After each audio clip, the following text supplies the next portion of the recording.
Okay, we're live now. Welcome, everyone. This is In Conversations with Chana.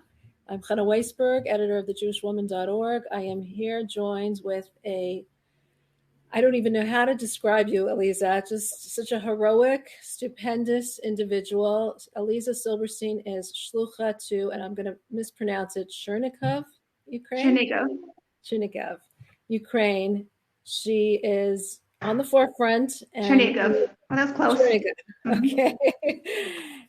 She's going to tell us a little about her story and a little about the situation there and where she is now. Eliza, tell us a little about where you are right now and how you got there. Okay.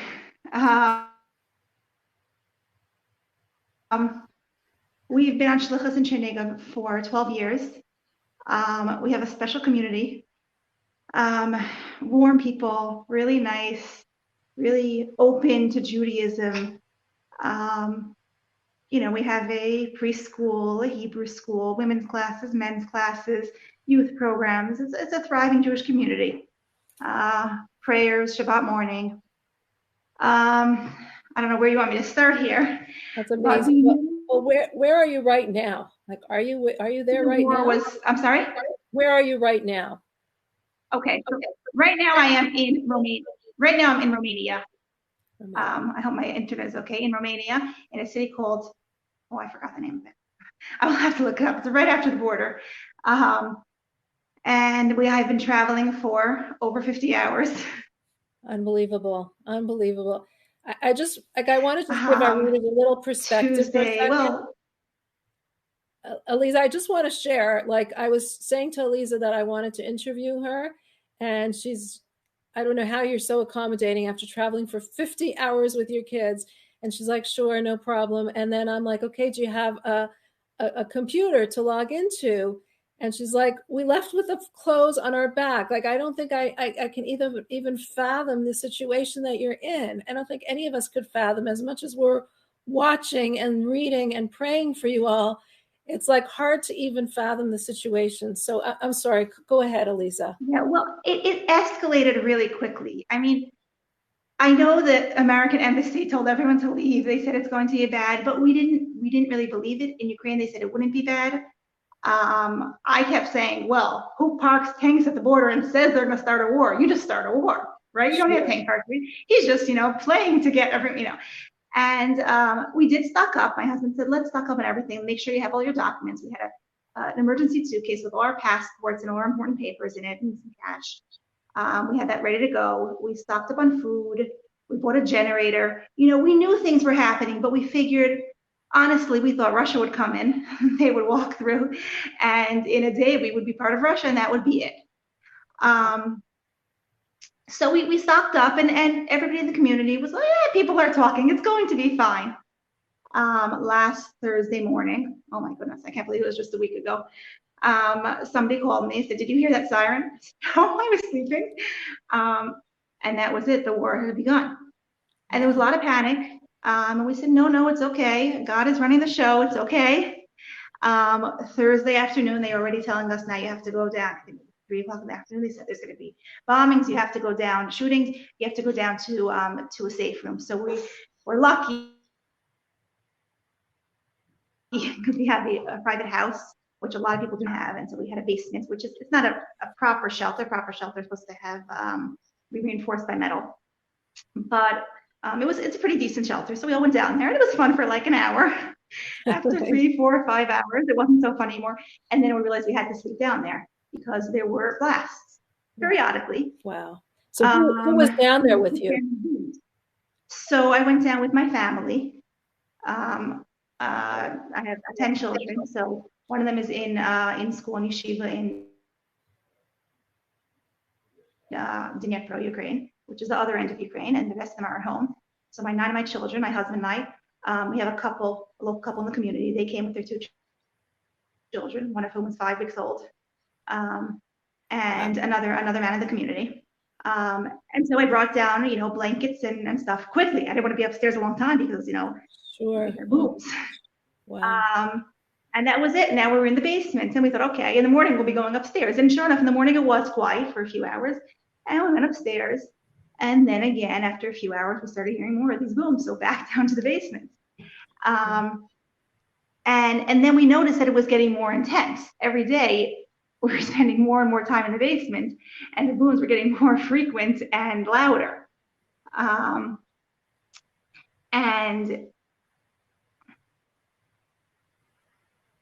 I'm sorry, did I lose you? No, we're here. You just froze for a second, but we're here. It's Okay. okay. Oh, okay. Monday night, I couldn't sleep. It was getting more and more intense. Before we, we spoke to people in advance. Should we leave? We don't want to leave our community when they need our help. We thought it would be a Sure. humanitarian crisis. We'd have to send people food and heating. We want to be there for them, but we didn't want to, we spoke to what's the right thing to do. And we spoke to different rabbis. They said you should be there to help people, but you shouldn't put your lives in danger.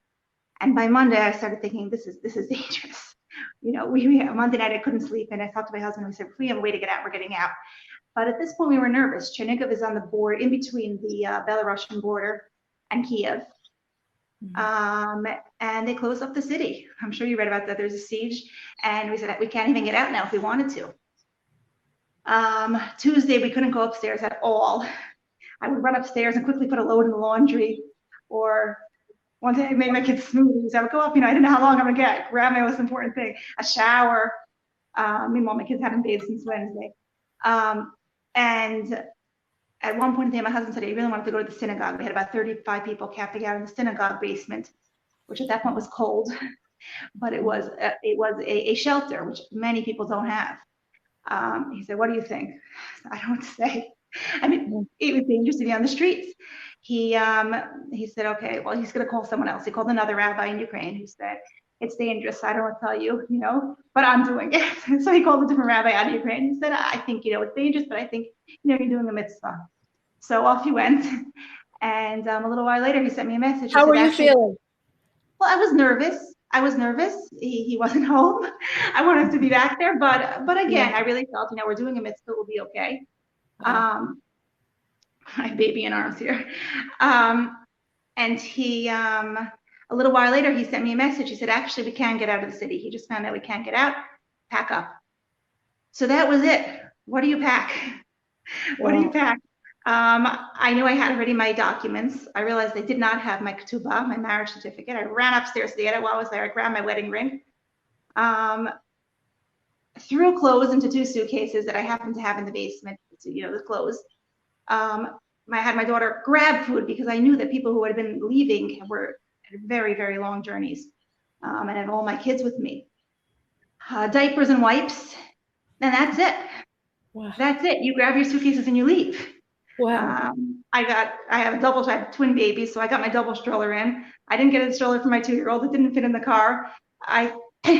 We parked off for the night, and I realized I only had 1 suitcase, so didn't have everything, but I had half of that. So 1 suitcase for 11 people. You can imagine. We have some kids have change of pajamas. Some kids do not have pajamas. Some kids have change of clothes. Some kids do not.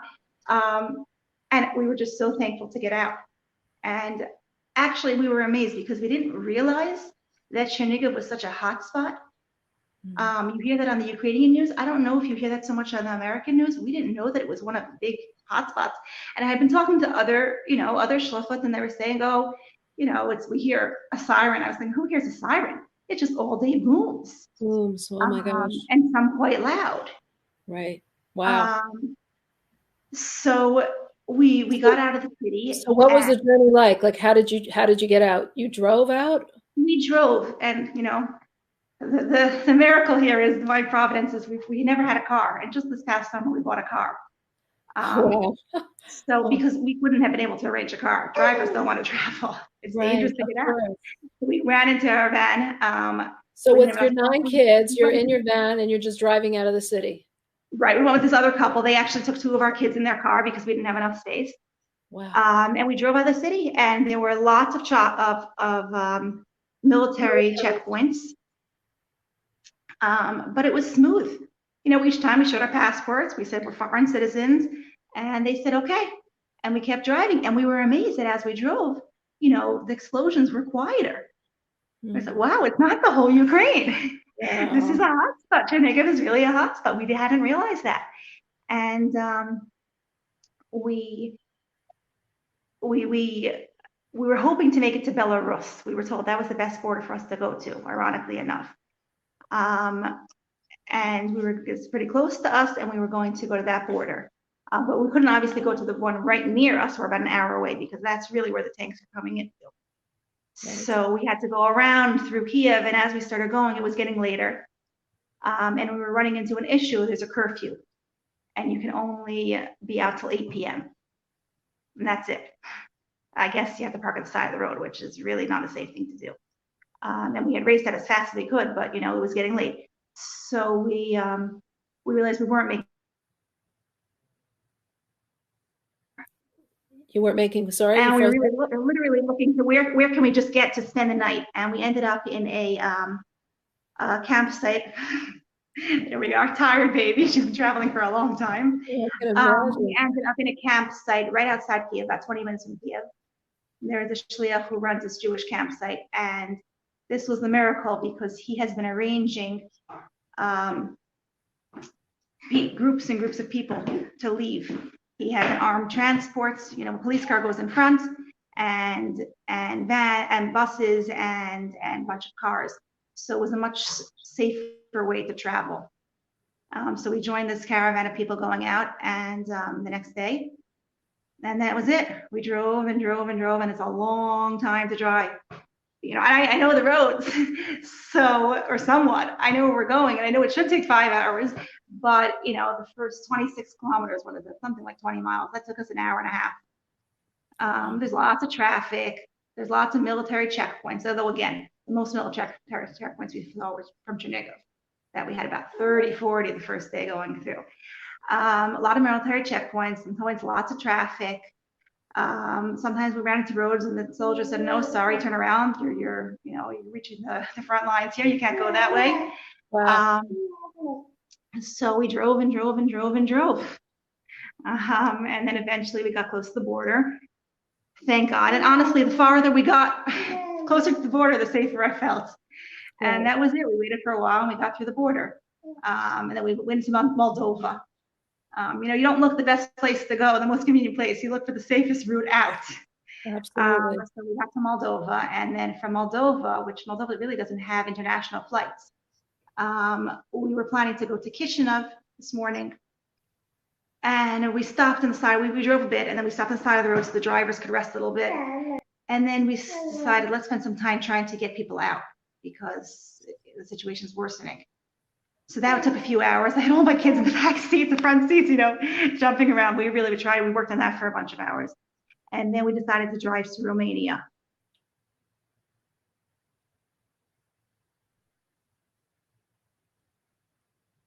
We lost you. Eliza, I think we lost you. Okay. You hear me there now? you go. Now we hear you. Okay. Good. So we drove to Romania.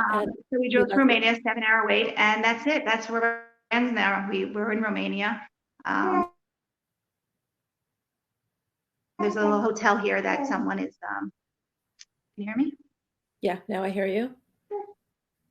Now we hear you. A hotel that a shliach escaped here last week, and he's been running this hospitality center, and that's where we are for the night. That's where you are for the night. What are your plans now? Well, the main thing right now is we have to get community people out. I've just been crying all day. It's a war zone there. It's Iraq, Afghanistan, and this is my little Chernihiv. It's like a little nothing town, 300,000 people population. It's a sweet place. I let my 10-year-olds walk on the streets.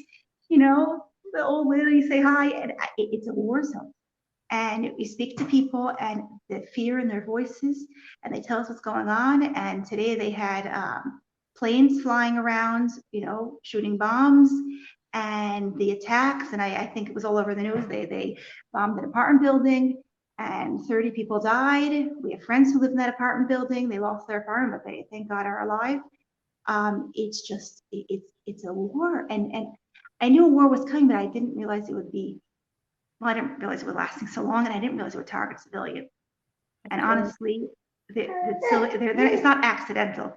They're specifically targeting civilians. The buildings in my city have been destroyed, or, in the center, and kindergartens and this apartment building, and just, I had blasts where I felt my whole house shake. It was a 5-minute walk from my house, and it's a theater, or it's the children's dental hospital.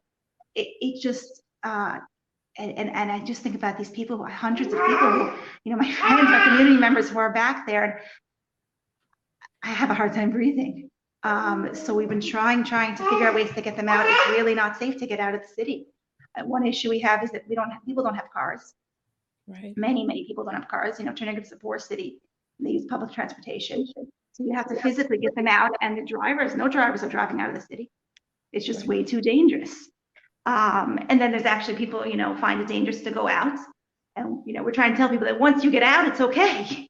Right. You still have to get through here, but the most dangerous thing is just to get out of the city, but it's not really doable. So I was a mess tonight, and then I read online that there's talks of a humanitarian corridor. So praying that will work out, because we made a list. We called people in the community, and we had people sign up forms. So as soon as we have a way out, which is my dream, is to bring many buses in, we can just message all these people and have them there in half an hour and on the buses. Wow. Wow. So that's our main priority right now, is to get people out. As fast as can, and as many as we can. I really hope we can. I just, How are your children dealing with this? How old are your children? Your youngest is in your hands? Okay, so my youngest, I have twins. One's in my hands and one's in my daughter's hands. They're 7 months old. And my oldest is one who's in yeshiva, who is 15. Is he still in yeshiva? Well, yeshiva evacuated. They are on their way to Germany. They are setting up the entire yeshiva in Germany. Wow. And your other children, how are they reacting to all this? Well, I have to really sit down and have talks with them. When we were in the basement and we would hear bombing, and I would tell them, listen, we're not in charge of the world. God is in charge of the world. And we discussed this many times. We're not scared because we're not in charge of the world. Putin's not in charge of the world. It's all God. So God's running the world. It's okay. And I really worked on this on myself and talked to the kids about it. And so much so that when we told them, listen, we're going, they said, where are we going? We said, well, it's not so safe here. And they said, well, hey, God is running the world. We're okay. He said that he's protecting us. But then it was a lot of panic getting out. And I don't know, how much they felt that fear of getting out and making sure everyone's okay. They're all doing well, but now that we got here, I keep saying we need to have some good therapy sessions for all of us. Oh my God, I can't even fathom what you're going through. And you're sitting there and you're smiling and you agreed to this interview. What are you made out of? I'm just your regular. I'm a regular girl. I grew up in Morristown, New Jersey. I was just going to say, you grew up in Morristown. Now you went through that. You went to the Ukraine, which I don't think a regular Morristown girl would necessarily go to the Ukraine. I loved it. I love my community. I love the work we do there. I love the special people we work with. I wouldn't say it was at any time the easiest life. People would ask me, what do you do in Ukraine? And they would, would you leave? And I don't think I would have chosen Ukraine to live if I was just randomly looking for a nice place to live. But I loved working with our community.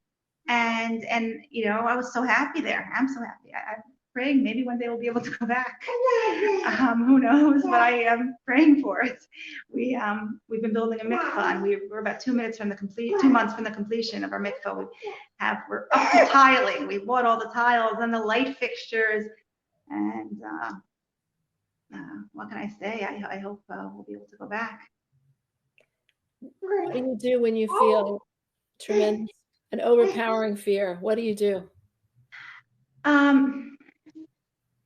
Okay, so this is an interesting thing. After my twins were born, I started to have a lot of anxiety, which I don't usually have. It seems like you take everything so well. I'm an easygoing person. I'm not anxious usually. Wow. But I was very anxious, and random things made me anxious. Having meetings I couldn't handle it. I started taking vitamins, but that helped me a lot. But I worked on being present in life. Where you're really here. You're not living in the past. thinking about what happened then. You're not living in, replaying the scene in your memory. You're not living in the future, worried about what's going to happen. Really living here.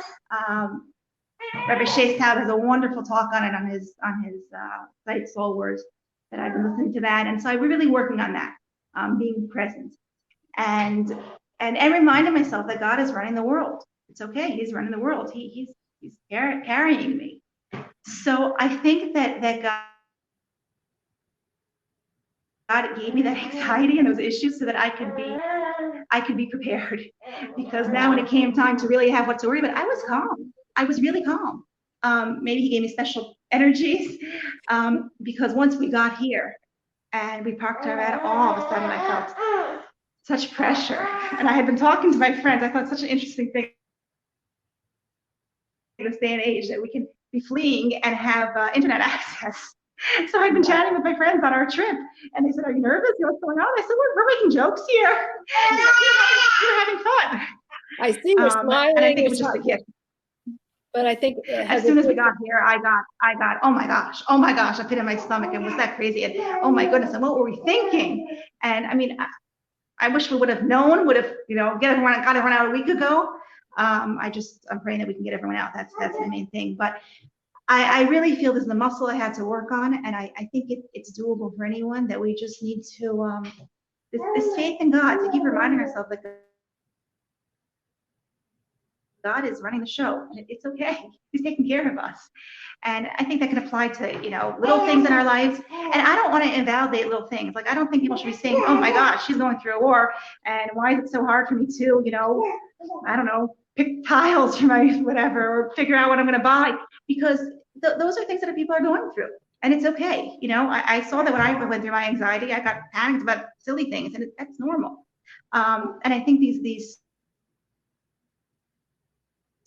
tools are tools for everything. I really think that this faith in God is, I said I was almost happy that I had to go through this to have a chance to give my children and still to my children, that they could see really what does it mean to have faith in God. There's a story that the previous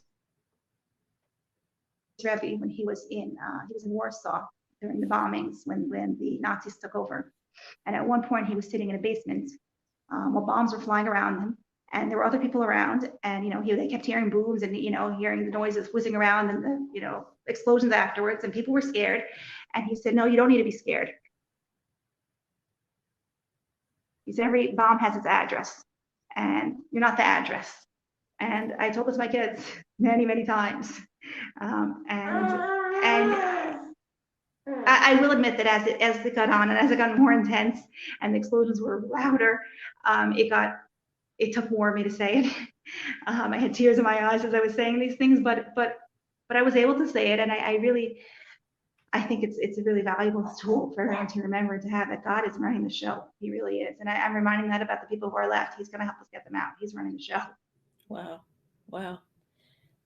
Incredible. Like, I have no words. I'm speechless. You're just such an icon of such bravery and such faith in this whole situation. A lot of people are asking, what is it about you and other shluchim? Like, why didn't they just run out to the beginning? Why were they staying with their community? How did they have that fortitude? What gave them the strength as shluchim of the Rebbe to just remain there? Can you share your feelings with that? Sure. And I'll tell you that we thought about it. It wasn't, of course, wow, we're staying in that. We discussed it between the different shluchos. We had lots of discussions. And we said, we're here for people, and it's a hard time. We want to be there to help them. And how can we leave them? Some shluchim said when they first came to Ukraine, they said, we're going to be the last ones to turn out the lights. So, they're going through a hard time now. We're going to be here with them. So what gives people that ability? Like, what is it in your background, in your understanding, that makes you feel that way? Well, I think I don't know if you're realizing how incredible what you're just saying is. It's like so natural to you that, like, I think it's a commitment. I think it's a commitment to the mission. Before I moved to Ukraine, I actually lived in Russia. Excuse me, I'm trying to rock my baby while we talk. Love you, baby. We actually lived in Russia for a few years until we unfortunately had to leave. We lived in the city called Vladivostok, which is in the Far East. And they had other, people there that were representatives of Sachnut. And they would come for 2 years. And we ended up only being there for 2.5 years. We moved there for life. And we saw it was a difference in attitude. Like, we were here. This was our community. And we were here. This is the sense of the mission. And I think that it's the same kind of attitude that when we moved to Trinidad, we're here. This is our community. All the Jews who live here are ours. And we're just going to work to make sure it works out for them and we can help them whenever we can. And the truth is that living in Ukraine, a lot of our community work is not just the spiritual, which of course it is, the Torah classes and the Hebrew school and the services, but there's a lot of always humanitarian aid. They give out food packages and we help people with all sorts of medical services. People don't have a lot of money in this. We've always been helping them with the physical, and I feel like what do the Rebbe represent if not obviously still if not love for other Jews and what's love about? We love them until we take care of all the needs, the spiritual needs and the physical needs. So, what can I say? I spent a lot of hours crying today when I called people and heard about more explosions. And I just think about my friends, back in Chernihiv. And it's just, I love them. And I just want them to be safe. So and so I think it was the same thing, to leave, how could we leave? And even when we decided to leave, all the Shluchim had this. We said, we're staying. And then as it got more and more dangerous and we realized this is really, it's dangerous to be here. We have to go. Yes. It was hard for Shluchim to come to terms with this. How can we go? We said, we're here. And ironically enough, the cities that are quieter, they were able to bring out buses of people. Wow. And, that's my regret. If I only would have known a week ago. And those of us who were in the hotspots, we just had to run. We didn't have an hour or two to gather people. But so it was this incredible mission that you felt of tremendous love for another person that made you stay and just, stay in this dangerous zone. Is that what you're saying? I think so. This mission that the Rebbe charged us with, that we're the Shluchim of the Rebbe. I think we do get special powers as Shluchim of the Rebbe. I do believe that. We're not just random people, but we're empowered. And this is our mission. We're here to help them. Wow. And I don't think my mission ends. My son said, my kids were talking today, and my daughter told me my son was worried that, what are we going to do now?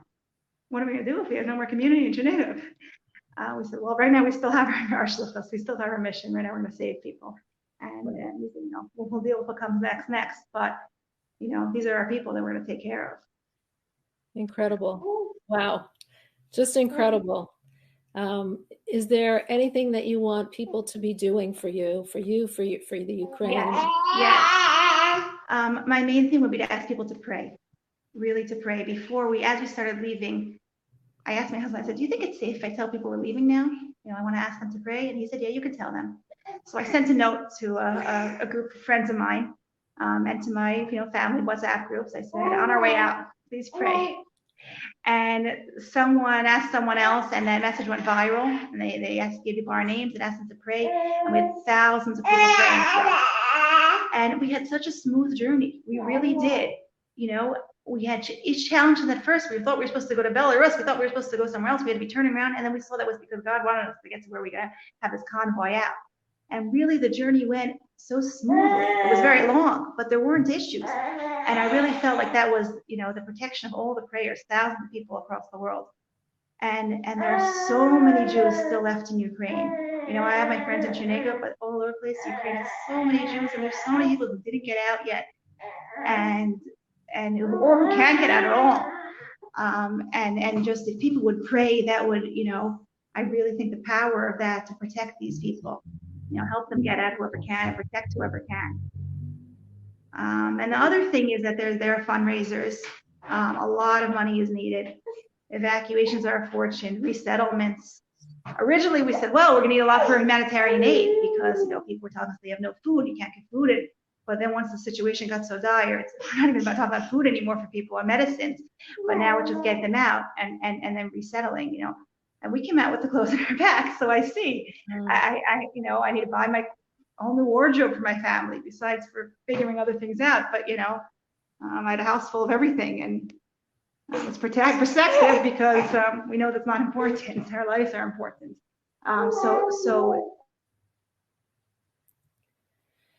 If people who donate to these fundraisers that you see Chabad making fundraisers, the money is really going to.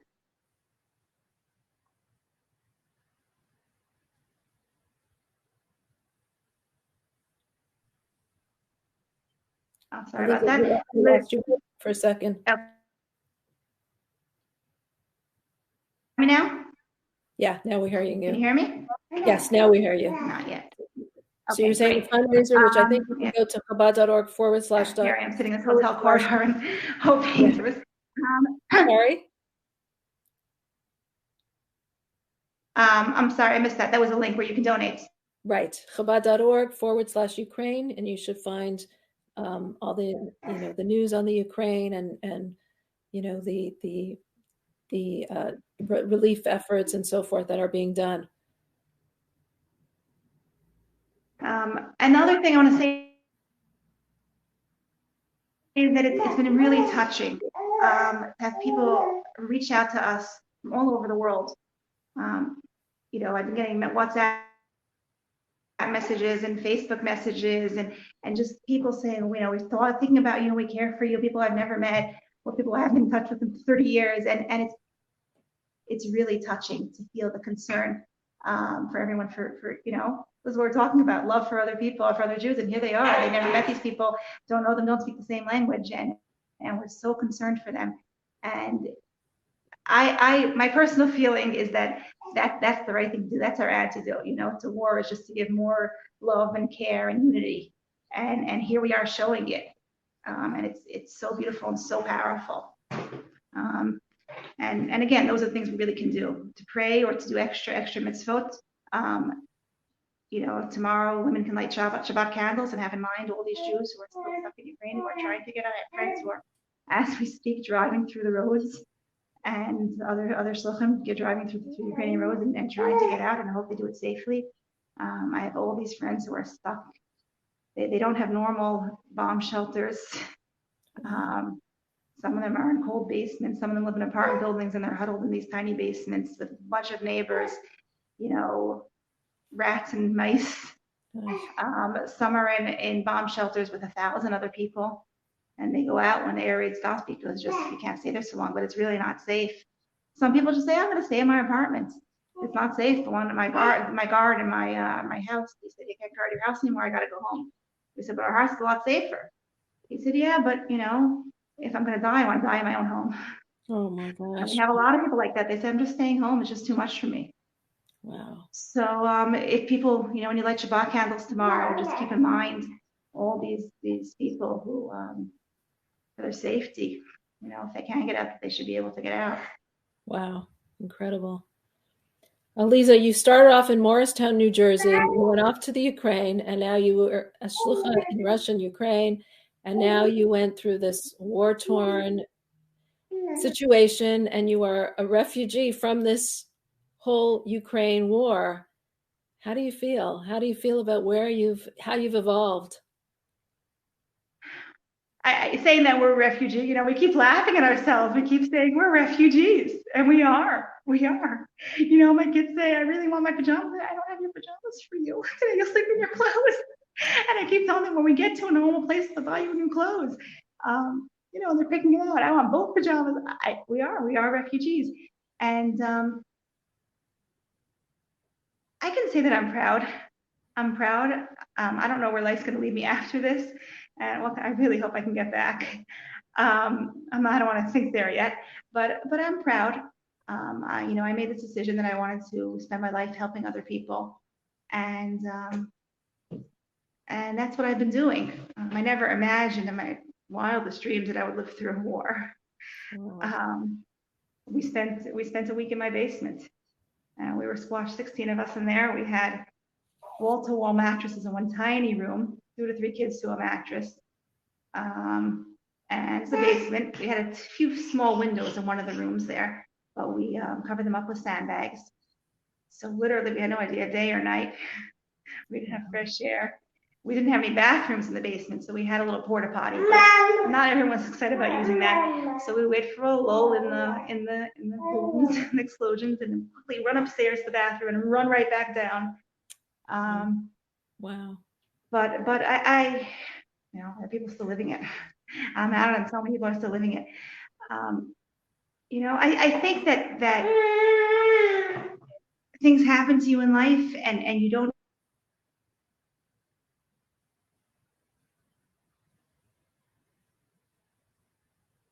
We lost you again for a sec. I hear you. Okay, I'm back now. Things happen to you in life, and you don't expect it, and it's just God places where you in your situation that where you're needed, and the plan that He has for you. I said I have twin babies. I actually found out 2 weeks before they were born that they would be twins, and I'm still not over the shock. I still look at them and say, how did that happen? And I thought I was having one baby, and all of a sudden I had two, and it's a challenge having twins as number 9 and 10. It's a wonderful challenge, but it's a challenge, and I keep feeling like God chose it. He chose me. He put me in this place where that I need to be. And I think that's true for everybody, wherever you are in your life. God put you there. You have a mission there, and that's what you should be doing. And sometimes we feel resentful, like this is not what I wanted. This is not the life I chose. But God chose it for us. wow. And but we just have to, I think the resentment is not healthy. I really think that the positive attitude is, I've tried both ways, and the positivity is much more pleasant for yourself. But I think that that's really the truth, that God put us here, and our job is just to deal with this, whatever circumstances life gave us. And the more you get to know people, the more, you see no one has ideal lives, right? People are going through all sorts of things, health challenges and mental health things and financial, and everyone has their own thing. And that's just the life that God chose for us. And our mission is to, that's what we told our kids today, we each have our mission. And at some point, sometimes your mission finishes. And right now our mission's not over. And when it finishes, we get another mission. Mm-hmm. And incredible, really incredible. Eliza Silberstein, who has joined us from in Romania, where she's now safe with her 9 of her 10 children, 2 of them twins, and she has just fled from Chernihiv, Ukraine, with her family. What strikes me the most is that you're sitting here and you're smiling. There's a smile on your face. There's such a conviction as a Shlucha of the Rebbe, with such strength and such a statement of purpose of what you're doing and what your mission here in this world is for. And you have the smile on your face and this strong conviction to still do and to keep going. And that is the most impressive. You're not sitting there depressed or crying or sad. You still have this smile, but you still have a list of what you want to do and what you want to accomplish and what you're trying to do there and how you're going to move forward with your children and with your community and with those who are still left behind, how you can help them, and with what you want all of us to do. So we wish you the best. We wish you safety. We wish you the best for your community. And we just wish you tremendous hatzlacha and success in all that you undertake to do, from that little girl from Morristown, New Jersey, to now, the Ukraine, and now in Romania for the time being. Stay safe and stay. Thank you. And we get as many people as we can out. That's my biggest thing now, Just get them out. Get people out. And may we witness the time when the wars will all stop. And you can see in the news that we had many buses leaving from Chernihiv. Yes. Wow. We wish you safety, and we wish your community safety. And we wish us all to be already in the era of redemption of Mashiach, so that the world will be at peace for all times, and that this will stop. Thank you so much. You're really an incredible, brave, courageous. I mean, I just want to share with you some of the comments. So brave, so courageous.